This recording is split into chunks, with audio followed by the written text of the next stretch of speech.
자식은 부모의 거울이라고 했습니다. 하지만 어느 순간부터 그 거울은 흐릿해지고 내가 알고 있던 아이는 낯선 얼굴을 하고 나를 바라봅니다.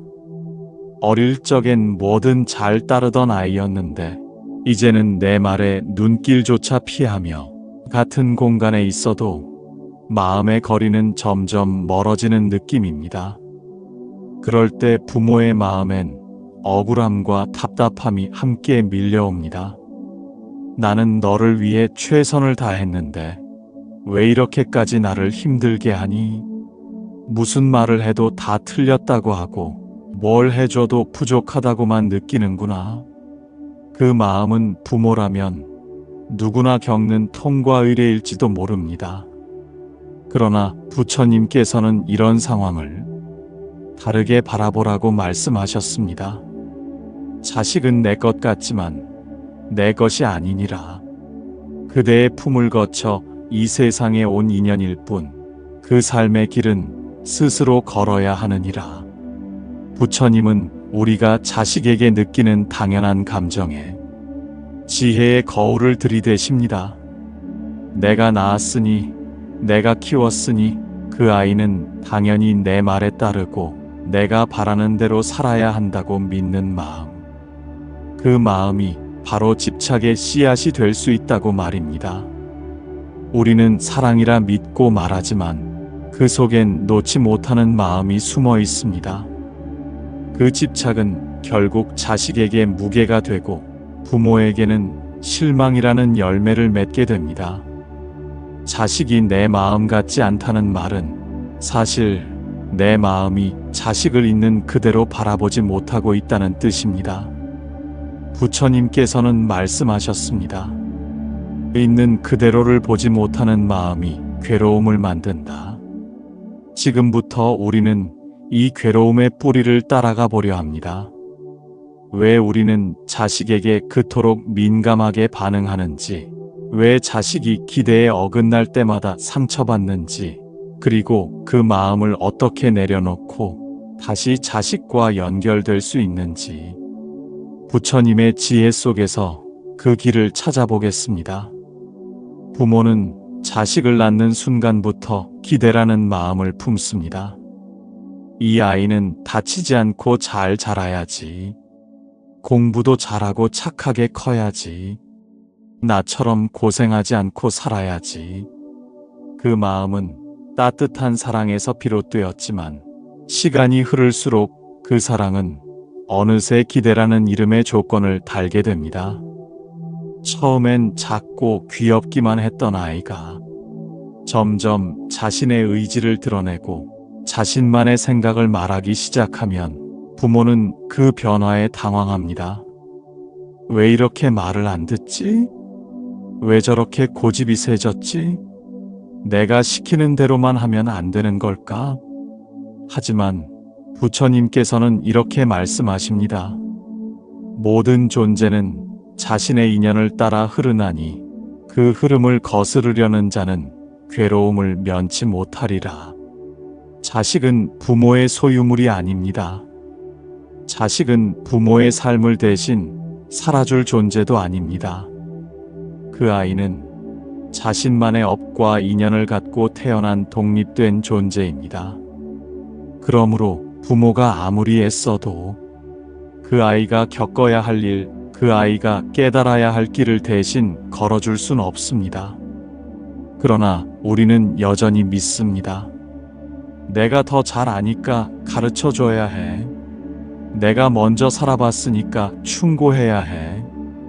이 마음이 가르침이라는 이름으로 포장되지만 실은 그 아이의 길을 조종하고 싶은 마음일 수도 있습니다. 그 마음은 결국 충돌을 낳고 자식은 점점 마음의 문을 닫기 시작합니다. 자식은 말하지 않지만 마음속으로 이렇게 말합니다. 나는 나대로 살고 싶은데 왜 자꾸 틀렸다고 하는 거지? 엄마, 아빠는 나를 믿지 않는구나. 그냥 내 얘기를 좀 들어주면 안 될까? 부처님은 말씀하셨습니다. 진정한 가르침은 듣는 데서 비롯되며 자비는 침묵 속에서도 전달되느니라. 부모는 조언하기보다 먼저 듣는 자비를 배워야 합니다. 듣는다는 것은 자식의 감정을 받아들이는 것이고 자식의 삶을 인정하는 것입니다. 우리는 너무 자주 말을 앞세우고 답을 먼저 정해놓은 채 묻습니다. 그렇게 해선 안 돼. 내가 말했잖아. 그건 실패할 거라고. 하지만 자식은 실패를 통해 배우는 존재이고 그 배움을 방해하는 것은 오히려 부모의 정답을 강요하는 마음입니다. 부모는 자식에게 최선을 다합니다. 아낌없이 주고 자신이 못 누렸던 것들을 물려주려 했습니다. 그러다 보니 자연스럽게, 아니, 어쩌면 무의식적으로 다른 아이들과의 비교가 고개를 듭니다. 옆집 아이는 벌써 취직했다는데 너보다 어린데도 결혼해서 잘 산다더라. 형은 공부라도 잘했지. 넌 도대체 뭐 하나 제대로 하는 게 없니? 이 말들 속엔 사랑이 아니라 실망과 비교의 그림자가 숨어 있습니다. 부처님께서는 이렇게 말씀하셨습니다. 비교하는 마음은 자신의 빛을 가리는 구름과 같아 타인의 잣대로 자신을 재는 이는 결국 자신도 남도 괴롭게 하느니라. 자식은 그 말 한마디에 자신을 부정당한 듯 느낍니다. 나는 왜 항상 부족한 사람으로 보일까? 나는 아무리 노력해도 사랑받을 수 없구나. 부모는 채찍이라 믿지만 자식에겐 그 말이 평생 지워지지 않는 상처로 남습니다. 그 상처는 도전 앞에서 주저하게 만들고 자신을 사랑하지 못하게 만듭니다. 한 청년이 있었습니다. 어릴 때부터 늘 형과 비교를 당했습니다. 형은 똑똑하고 성실하고 부모에게 칭찬받는 자식이었습니다. 반면 그는 예체능에 소질이 있었지만 그건 늘 쓸데없는 짓이라며 무시당했습니다. 그 청년은 결국 자신이 무엇을 좋아하는지도 잊어버렸고 어떤 길을 가야 할지도 모른 채 늘 나는 왜 이렇게 쓸모없는 존재일까 하는 생각에 시달렸습니다. 부처님께서는 말씀하셨습니다. 존재는 각기 다르며 그 다름은 잘못이 아니라 인연의 다양성이니라. 모든 자식은 다릅니다. 형제가 있어도 쌍둥이라도 그 삶의 결은 결코 같지 않습니다. 부모가 해야 할 일은 비교가 아니라 발견입니다. 그 아이만이 가진 가능성, 그 아이만의 속도, 그 아이만의 삶의 방향을 부드럽게 바라보고 조용히 응원하는 것입니다. 부모의 말은 자식의 마음 속에 길을 내는 바람입니다. 그 바람이 칼날이 되면 자식은 마음을 닫고 그 바람이 따뜻한 숨결이 되면 자식은 다시 일어설 용기를 얻습니다. 자식을 사랑하지 않는 부모는 없습니다.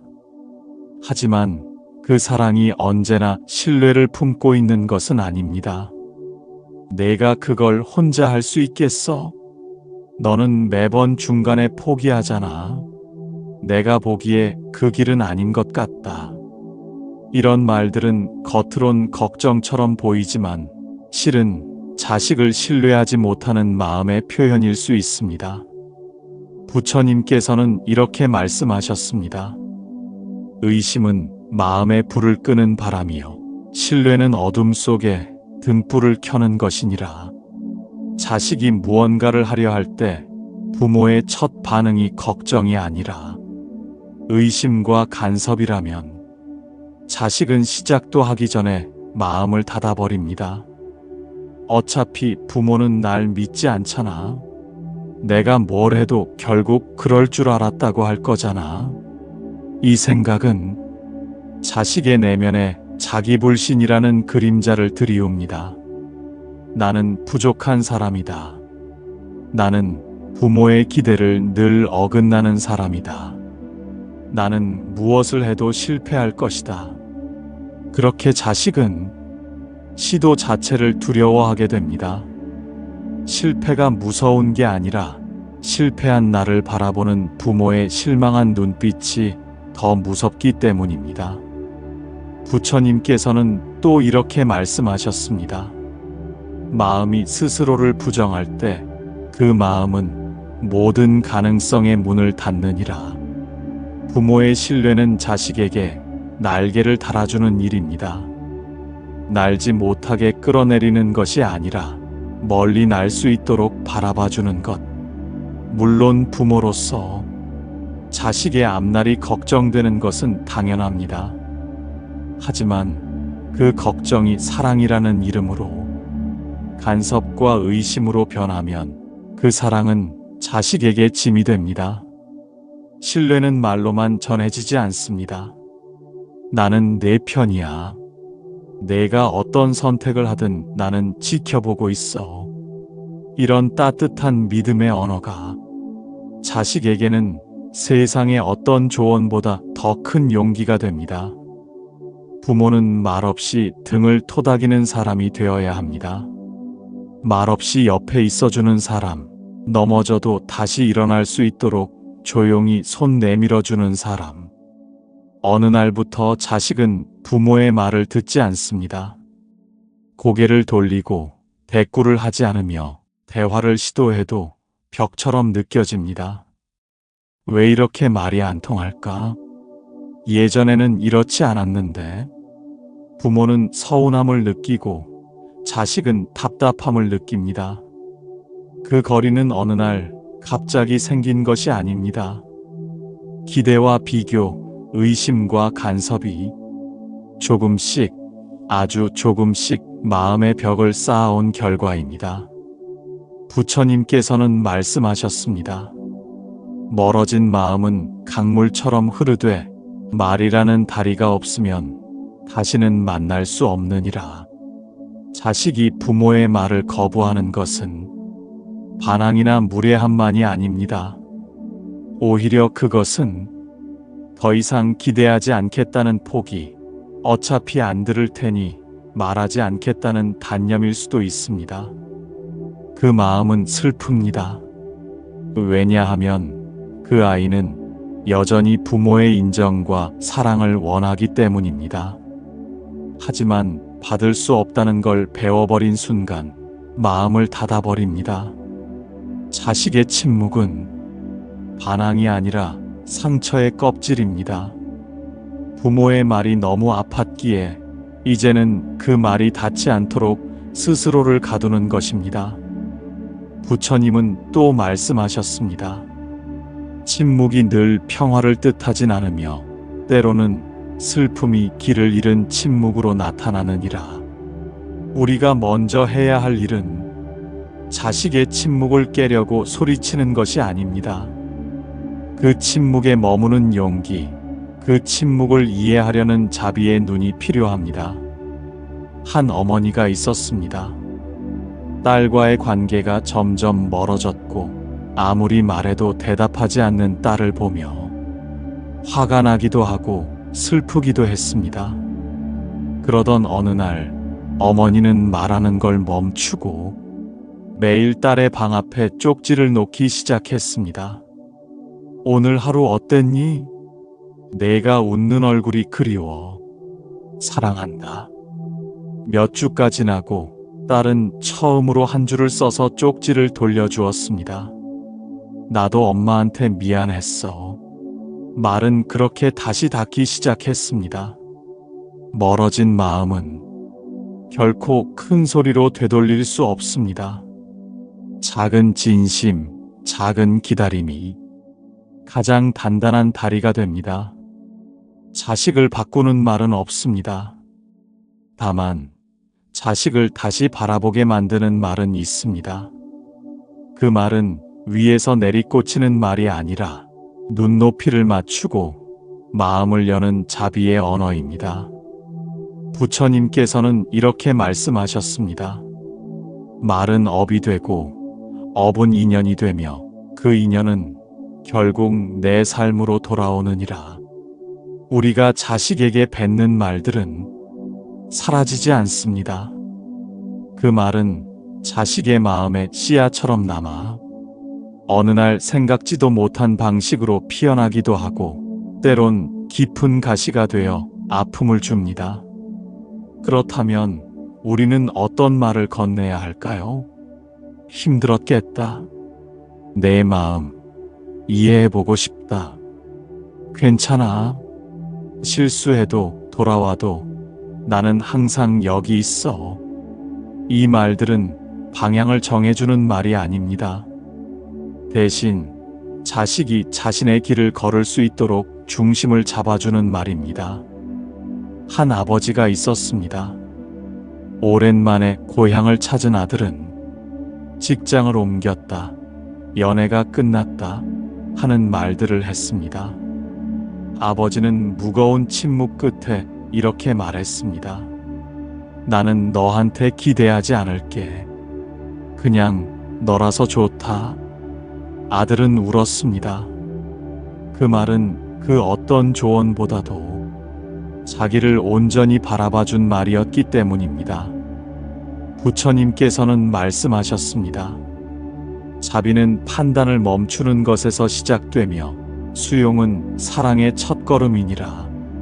우리가 자식을 변화시키려는 말이 아니라 그냥 있는 그대로 바라보고 듣고 수용하는 말 한마디를 건넬 때 자식은 세상의 무게를 잠시 내려놓을 수 있는 쉼터를 얻게 됩니다.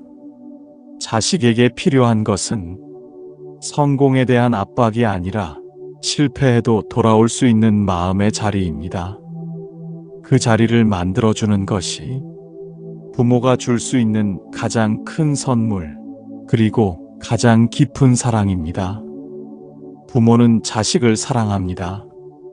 그 사랑은 너무 커서 때로는 기대가 되고 그 기대는 또 집착이 됩니다. 이렇게 해줬는데 왜 이렇게밖에 안 해? 내가 너를 어떻게 키웠는데? 이건 너를 위한 거야. 하지만 자식의 마음에는 이렇게 들릴 수 있습니다. 나는 내가 바라는 사람이 되어야만 사랑받는구나. 부처님께서는 이렇게 경고하십니다. 욕망은 그 자체로 불이고 집착은 타인을 올가매는 그물이며 기대는 괴로움의 그림자를 들이우느니라. 우리는 사랑이라 믿고 끝없이 자식을 향해 무언가를 원합니다. 더 좋은 성적, 더 좋은 직장, 더 나은 삶. 하지만 그 모든 바람은 결국 자식이 지금 있는 그 자리를 부정하는 마음에서 비롯됩니다. 한 어머니가 있었습니다. 아들이 예술을 하겠다고 했을 때 그녀는 처음엔 웃으며 말했습니다. 그래, 하고 싶은 거 해봐. 그러나 시간이 흐르고 성과가 없자 그녀는 점점 말수가 줄었고 얼굴엔 불만이 가득해졌습니다. 아들은 결국 예술을 포기했습니다. 그리고 말했습니다. 엄마, 난 엄마가 진짜 날 지지한 적은 한 번도 없었어. 그 순간 어머니는 울었습니다. 나는 널 사랑했을 뿐인데. 하지만 부처님께서는 말씀하십니다. 사랑은 조건이 없어야 자비가 되고 조건이 생기는 순간 그 사랑은 괴로움이 되느니라. 우리는 내려놓아야 합니다. 자식의 성적, 자식의 연애, 자식의 결혼, 자식의 인생, 그 모든 것 위에 올라탄 내 마음대로라는 환상을 놓아야 비로소 진짜 사랑이 시작됩니다. 그 사랑은 말합니다. 나는 너를 위해 무엇을 해줄 수 있는가가 아니라 나는 너를 있는 그대로 받아들인다.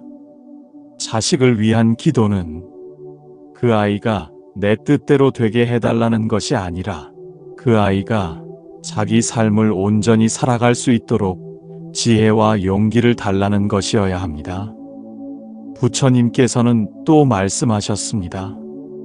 있는 그대로를 보는 눈이 지혜이고 그대로 사랑하는 것이 자비니라. 자식이 어릴 땐 부모가 이끕니다. 한 걸음, 두 걸음. 넘어질까 두려워 손을 잡고 혹시 다칠까 앞에 서서 보호합니다. 그러나 시간이 지나 자식이 성인이 되면 그 관계는 자연스럽게 바뀌어야 합니다. 끌어주는 손이 아니라 같이 걸어주는 마음으로 바뀌어야 합니다. 부처님께서는 말씀하셨습니다. 삶은 함께 걷는 길이니 서로의 속도에 귀 기울일 줄 아는 이가 진정한 동반자니라. 이제 자식은 자신만의 속도로 걷고 자신의 길에서 실수도 하고 때론 멈춰서서 방황하기도 합니다. 그럴 때 부모는 예전처럼 끌고 가려 해서는 안 됩니다. 그 대신 그 자리에 가만히 함께 있어주는 존재가 되어야 합니다. 자식이 넘어졌을 때 내가 말했지, 그 길이 아니라고. 이렇게 말하는 대신 많이 아팠겠구나. 괜찮다. 다시 일어나면 돼.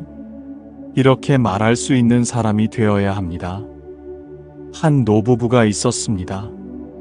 두 아들은 각자의 길을 갔고 자주 연락도 오지 않았습니다. 사람들은 말했습니다. 외롭지 않으세요? 그러자 노인은 조용히 말했습니다. 우리 아이들은 자기 삶을 사는 중입니다. 우리는 그 삶의 한 귀퉁이에 조용히 놓인 평상 같은 존재예요. 필요할 때 와서 쉬어갈 수 있는. 부처님은 그 마음을 자비라 하셨습니다. 자비는 중심을 요구하지 않으며 늘 그 자리에 머무는 바람이니라. 부모는 자식의 삶에서 중심이 아닐 수도 있습니다.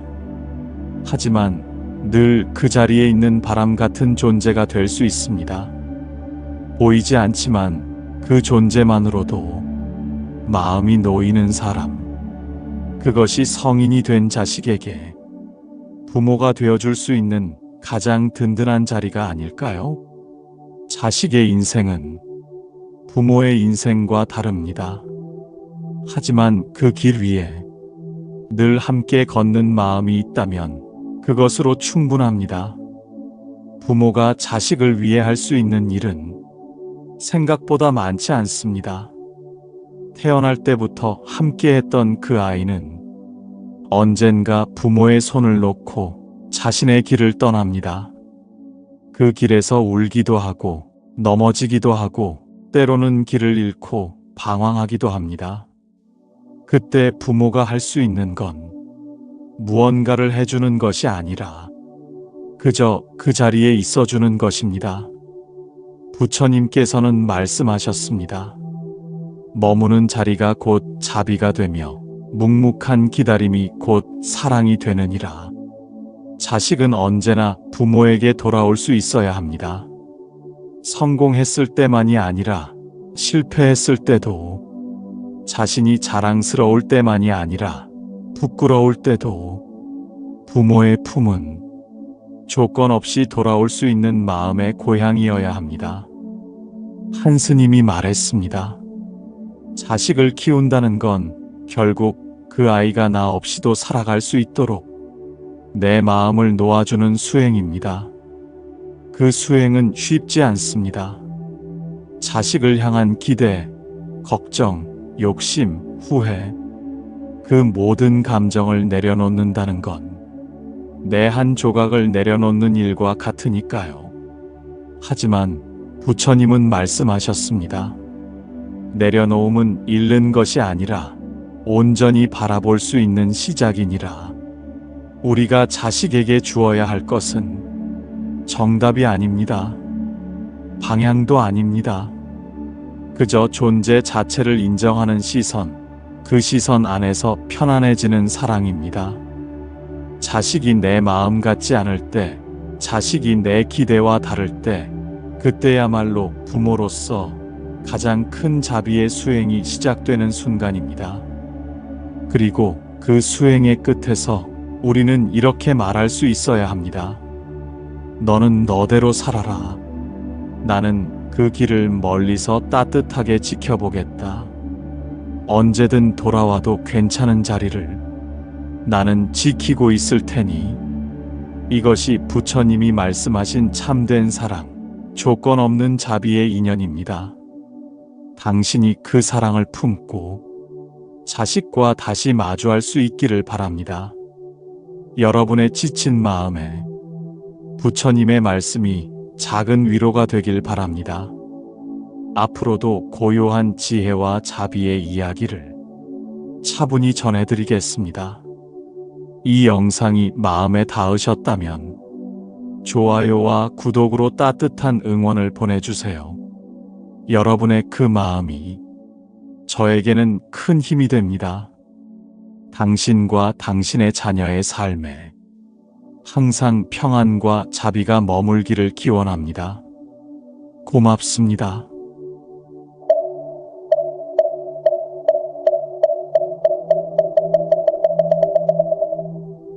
자식은 전생의 은인으로 내게 왔고 지금 나는 그 은혜를 갚는 중입니다.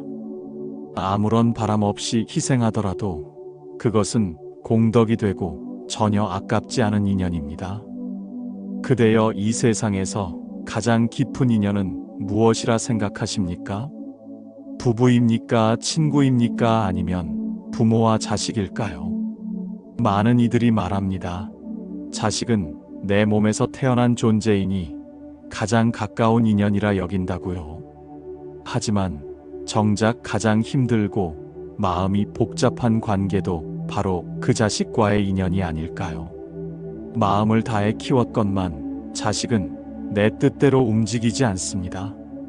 내 마음 몰라주고 때로는 내 속을 뒤집는 말만 하기도 하지요. 때로는 그저 얼굴을 보는 것만으로도 마음이 상하고 눈물이 날 때가 있습니다. 내가 뭘 그렇게 잘못했는가 자책하게 되고 억울한 마음도 들지요. 하지만 그대여 그 자식을 원수처럼 여기지 마십시오. 부처님께서는 이르셨습니다. 자식은 전생의 은인이다. 내 살점을 떼어주더라도 아깝지 않은 인연이니라. 그 말씀을 가만히 되새겨봅니다. 그 아이는 그대가 전생에 지은 인연의 열매입니다. 그대가 아직 갚지 못한 마음의 빚이기도 하지요. 그러니 지금 이 생에서 자식을 키우는 일은 고단한 일이 아니라 공덕을 쌓는 귀한 기회인 것입니다. 불경에 이르기를 어리석은 이는 복을 짓지 않고 괴로움만 남기지만 지혜로운 이는 베풀고 그 베풀음을 기뻐하느니라. 그대가 아이를 위해 지은 한숨 흘린 눈물 그 모든 순간들이 이미 공덕이 되어 그대의 마음 속에 자라나고 있었던 것입니다. 다만 그대가 그것을 보지 못했을 뿐입니다. 어느 날 한 어머니가 부처님께 여쭈었습니다. 세존이시여, 제 자식이 너무 힘듭니다. 제 말을 듣지 않고 저를 무시하는 것 같습니다. 이것이 제 업보입니까? 부처님께서는 조용히 그녀의 눈을 바라보시며 말씀하셨습니다. 그대가 이 아이를 얻은 것은 단지 업이 아니라 오래도록 이어진 인연의 결과이다. 이 아이는 전생에 그대에게 은혜를 준 이거나 그대가 은혜를 갚아야 할 일일 수도 있다. 그러니 그 인연을 미워하지 말고 그 인연을 완성하라. 그 말을 들은 어머니는 한참을 아무 말도 하지 못했습니다. 우리가 살아가며 원망하는 많은 순간들 사실은 전생에서 미처 끝맺지 못한 이야기의 연장선일지도 모릅니다. 자식을 향한 답답한 마음도 알고 보면 오래된 인연의 감정이 남은 것일 수 있습니다. 부처님께서는 말씀하셨습니다. 마음은 모든 일의 근본이다. 마음이 청정하면 말과 행동도 청정해진다. 자식을 향한 마음이 조금만 더 부드러워지고 조금만 더 깊어질 수 있다면 지금까지의 괴로움도 다른 모습으로 보일 것입니다. 아이가 버릇없이 굴 때 그것은 그 아이만의 문제가 아니라 우리가 함께 풀어야 할 업의 매듭일지도 모릅니다. 그렇게 생각하면 미운 마음이 잠시 멈추고 이 아이도 나처럼 힘들었을 거라는 연민이 조용히 피어납니다. 그대가 먼저 고요해져야 아이의 거친 마음도 조금씩 낮아집니다. 부처님께서는 언제나 먼저 나를 들여다보라고 하셨습니다. 남의 허물을 보지 말고 나의 허물을 살펴 행하라. 자식이란 참 신기한 존재입니다. 처음 태어날 때는 이 세상의 전부처럼 느껴졌던 아이가 점점 자라며 마음에서 멀어지기도 합니다. 때로는 아프게 하고 때로는 서운하게 하지만 그 아이의 웃음 한 번에 모든 수고가 잊히는 걸 보면 그 인연은 보통이 아닙니다. 전생에 그대가 손을 내밀었던 사람 혹은 그대에게 손을 내밀어 준 사람이 지금 이 생에서 그대의 자식이 된 것입니다. 그러니 부처님께서 그 아이를 전생의 은인이라 부르셨지요. 자식이 마음처럼 되지 않더라도 그대를 원망하려 들지 마십시오. 먼저 그대의 마음에 평화를 찾으십시오. 아이는 그것을 보고 배우는 존재입니다. 누군가는 말합니다. 이제 와서 아이가 달라지겠어. 하지만 부처님은 이렇게 말씀하셨습니다. 어떤 꽃도 계절을 거슬러 피지 않는다. 때가 되면 반드시 피어나느니라. 지금은 보이지 않아도 그대의 사랑과 인내와 기도가 결국 아이의 마음에 닿을 날이 있을 것입니다. 그러니 그 인연을 쉽게 놓지 마십시오. 자식을 키우는 일은 마음을 닦는 수행입니다. 불안하고 조급한 마음을 가라앉히고 오늘 하루 그 아이를 한 번 더 바라보아 주십시오. 그대의 품이 부처님의 자비와 다르지 않음을 곧 알게 될 것입니다. 그대는 혹시 그런 생각을 해본 적이 있습니까? 내가 이렇게까지 희생하며 키웠는데 왜 아이는 날 몰라줄까? 그 말 속에는 억울함도 있고 서운함도 있고 말로 다하지 못할 외로움도 숨어 있죠.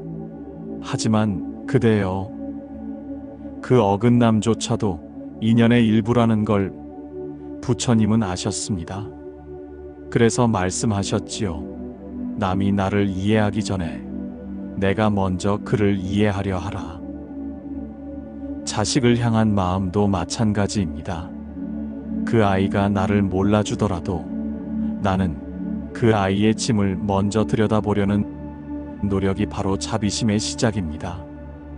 아이가 실수하고 거친 말로 상처를 줄 때도 있습니다. 그러나 부처님께서는 말씀하셨습니다. 성난 마음은 불길과 같아서 자신도 태우고 남도 태우느니라. 그 불길을 견뎌낸 자가 진정한 승자니라. 그대가 참아낸 한숨, 그대가 삼킨 눈물, 그 모든 것이 이미 수행이 되고 있습니다. 어릴 적 아이가 아팠을 때를 기억하십니까? 열이 올랐을 때 밤을 지새우며 안아주던 그날들, 그 품 안에서 자라난 따스함을 그 아이는 말하지 않아도 기억하고 있을 것입니다. 그것은 몸이 기억하는 사랑이지요. 말로 하지 않아도 그 온기는 오래도록 마음에 남습니다. 자식은 부모의 말을 따라 자라지 않습니다. 부모의 마음을 따라 자랍니다. 그대의 내면의 고요함, 그 자비심이 바로 아이의 거울이 되어줍니다. 어느 제자가 부처님께 여쭈었습니다. 세존이시여, 저는 제 자식이 너무도 괴롭고 이해할 수 없습니다. 기도하고 참아도 그 아이는 점점 멀어지는 것 같습니다. 부처님께서는 말씀하셨습니다. 그대는 그 아이를 변화시키려 하지 말고 그 아이 안에 있는 부처를 보라. 부처는 누구 안에도 있으며 그 씨앗은 그대의 사랑으로 자라느니라. 그 말은 곧 우리 모두의 마음 속에 자비와 지혜의 씨앗이 있다는 뜻입니다. 그리고 부모는 그 씨앗이 자라도록 햇살이 되어주는 존재입니다. 그대가 먼저 부드러워지고 그대가 먼저 내려놓을 수 있다면 자식도 언젠가는 마음을 열게 될 것입니다. 그것이 당장은 보이지 않아도 말입니다. 부처님께서는 이렇게도 말씀하셨습니다. 악한 이는 지금 웃을지라도 나중에 선한 이는 지금 우울지라도 나중에 웃게 되느니라. 그대가 자식을 위해 흘린 눈물, 지금은 아프지만 결국은 기쁨으로 되돌아올 것입니다. 그대의 품이, 그대의 눈빛이, 그대가 참아낸 말 한마디 한마디가 아이의 마음에 언젠가 닿게 됩니다. 지금은 그것을 몰라도 아이도 언젠가 그 사랑을 조용히 돌아보게 될 것입니다. 자식은 부처의 얼굴로 태어났다가 때로는 마왕처럼 보이기도 하지요. 하지만 그 얼굴도 결국 부모가 비춘 마음의 거울에서 비롯된 것입니다. 그대의 시선이 자비로우면 그 아이의 마음에도 따뜻함이 자라납니다. 그대여, 너무 서운해하지 마십시오. 지금 표현하지 않아도 그 아이 마음 속에는 그대의 사랑이 깊게 새겨져 있습니다. 부처님께서는 말씀하셨습니다. 자비는 바람처럼 퍼져서 보이지 않는 곳까지 닿느니라. 그대의 따뜻한 마음은 언젠가 아이의 발걸음을 멈추게 하고 그 마음을 돌아보게 만드는 힘이 되어줄 것입니다. 지금 당장은 표현되지 않아도 그 사랑은 영원히 남습니다. 우리는 종종 묻습니다. 나는 이 아이를 위해 무엇을 잃었는가? 하지만 따져보면 얻은 것이 더 많았음을 알게 됩니다. 그 아이 덕분에 웃었고, 그 아이 덕분에 울었고, 그 아이 덕분에 살아있음을 느꼈지요. 부처님께서는 말씀하셨습니다. 무엇을 버렸느냐 묻지 말고 그대가 얻은 평화를 돌아보라. 자식을 통해 그대는 이미 많은 것을 이루어 왔던 것입니다. 그대의 정성과 사랑은 헛되지 않았습니다. 심은 대로 거두리니 지금의 행위가 미래의 열매를 맺게 될 것입니다. 그러니 그대여 스스로를 탓하지 마십시오. 부족해서 그런 것이 아닙니다. 다만 그 인연이 지금 완성되어 가고 있는 중입니다. 그대가 자식을 위해 비워온 자리 내어준 시간, 그 모든 것이 공덕이 되어 지금 그대의 인격이 되어 있습니다. 자식이 알아주지 않아도 그 정성은 결코 사라지지 않습니다. 그리고 부처님께서는 마지막으로 이런 말씀을 남기셨습니다. 복은 고요한 자리에 머무느니라. 그대가 조용히 마음을 내려놓는 이 순간, 그 자리가 바로 복이 머무는 자리입니다. 그대여, 참 멀고 먼 길을 걸어오셨습니다. 그 긴 여정 속에서 그대는 이미 자비의 수행을 해오고 있었습니다. 그대가 이 생에서 자식에게 해준 모든 것, 그것은 희생이 아니라 전생의 은혜에 대한 고요한 감사였습니다. 사랑했기에 후회도 없습니다. 그 말이 그대의 입술을 지나 마음에 닿는 순간 모든 인연은 조용히 빛을 품고 완성되어 갈 것입니다. 그대의 삶이 자비로 피어난 꽃이라면 자식은 그 꽃잎 위에 맺힌 조용한 이슬이었음을 이제는 아실 수 있으리라 믿습니다. 그대는 이미 충분히 잘 살아오셨습니다. 오늘도 그 마음 하나로 충분합니다.